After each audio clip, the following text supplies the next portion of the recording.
Hi, my name is Nina Valerie S. Gragas from BSIT-2B, and I'm here now at Grandstand beside KLD, and I'm going to look for 3 individuals to ask their opinion about mahalaga pa bang pag-aralan ang buhay at gawain ni Rizal sa panahon ngayon?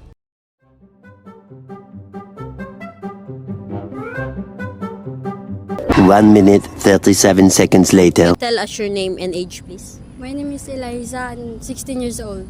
Thank you for that. And mahalaga pa bang pag-aralan ang gawain at buhay ni Rizal sa panahon na to? Opo. Kasi po, pag pinag-aralan po natin yung gawain niya si Rizal, marami po tayong matututunan tulad po yung ginawa niya dati pagiging bayani. Yung pag-aaralan po natin yon. Siyempre, malawak yung pag-iisip natin.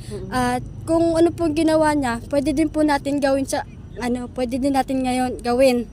Kasi nga po, sa pagiging bayani niya, di po natin kailangan maging tulad niya, maging bayani. Pwede pag-aralan lang po natin kung ano yung ginagawa niya dati. Kasi mas mahalaga po talaga yun ngayon para mas malawak po yung pag-iisip natin. And now we're here with, can you tell us your name and age, please? So, good afternoon. My name is Ruby Gordo and I'm 19 years old. So, mahalaga pa bang pag-aralan ang gawain at buhay ni Rizal sa panahon ngayon? So, in my opinion naman po, yes. Kasi yung yung buhay niya, ito yung kwento na pinapakita yung mga experiences niya, yung mga na-achieve niya.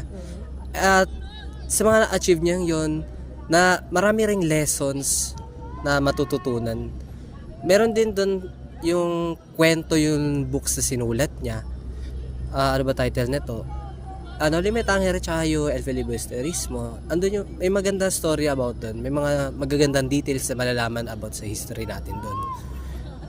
At maganda rin na gawin natin yung, or mapangatawanan natin yung sinabi niya na kabataan yung pag-asa ng bayan. Based sa nangyayari kasi sa panahon natin ngayon, pababa yung chance sa mangyari pa yung sinabi niya na kabataan ang pag-asa ng bayan. Yun lang po. Okay, thank you very much. Can you tell us your name and age, please? Ako po si Eric Nocolan, 14.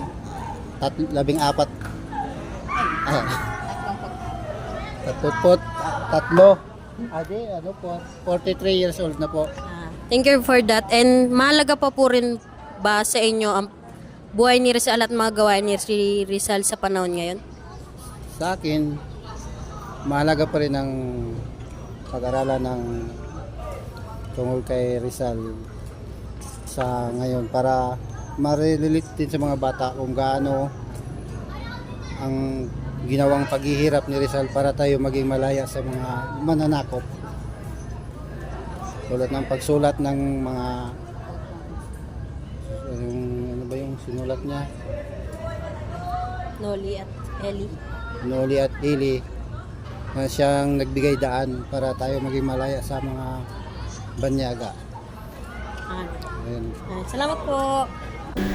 Good day, sir. My name is Nina Valerie S. Gragas from BSIT-2B. So, mahalaga pa bang pag-aralan ng buhay at gawain ni Rizal sa panahon ngayon? Base po sa aking mga na-interview, pare-parehas naman po sila nasagot na oo sa aking katanungan. Ang pagkakaiba lamang ay ang kanilang opinyon dahil sa tingin ng isa sa kanila ay naniniwala po siya na mahalaga pa rin ang pag-aralan ng buhay at gawain ni Rizal sa ngayon dahil siya ay isang mahalagang personalidad sa kasaysayan na may mahalagang papel sa buo ng kultura ng Pilipinas. Ang mga kanyang akda at ideya ay patuloy na nagpapa-inspire at nag-i-inspire pa rin sa mga tao ngayong panahon. Mahalaga pa rin ngayong panahon na pag-aralan ng buhay at gawain ni Rizal. Ito ay dahil ng mga sinulat niya tulad ng mga nobela na No Limitangere at El Filibusterismo ay nagdadala ng mga mensahe tungkol sa lipunan at gobyerno na meron pa rin pagtatalakay hanggang sa ngayon. Importante pa rin na tuloy-tuloy na pag-aralan ang buhay at gawain ni Rizal sa kasalukuyan. Ang mga kontribusyon at impormasyon na nakatala tungkol sa kanya ay mahalaga sa kasaysayan at kultura na pag-unawa ng Pilipinas. Ang pagkilala sa kanya bilang isang tanyag na personalidad na nagpabago ng lipunan ay makabuluhan at dapat pa ring malaman ng mga Pilipino ngayon. Marami pa ring dahilan kung bakit mahalaga na pag-aralan ang buhay at gawain ni Rizal sa ngayon. Siya ay isa sa mga pinuno ng Revolusyon Pilipino at ang mga kontribusyon niya sa pag-angat ng malayang bansa ay dapat na paminsan-minsan na alalahanin at i-appreciate. Masuri rin natin ang kanyang mga salaysay at gawain upang mas masiguro natin ang ating pagiging Pilipino kung saan na pag-uusapan ang kanyang mga nakamit.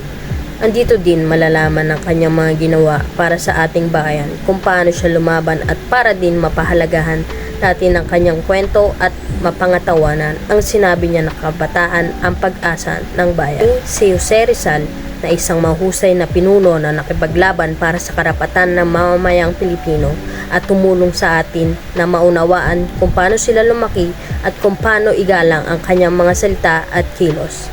Yun lamang po at maraming salamat.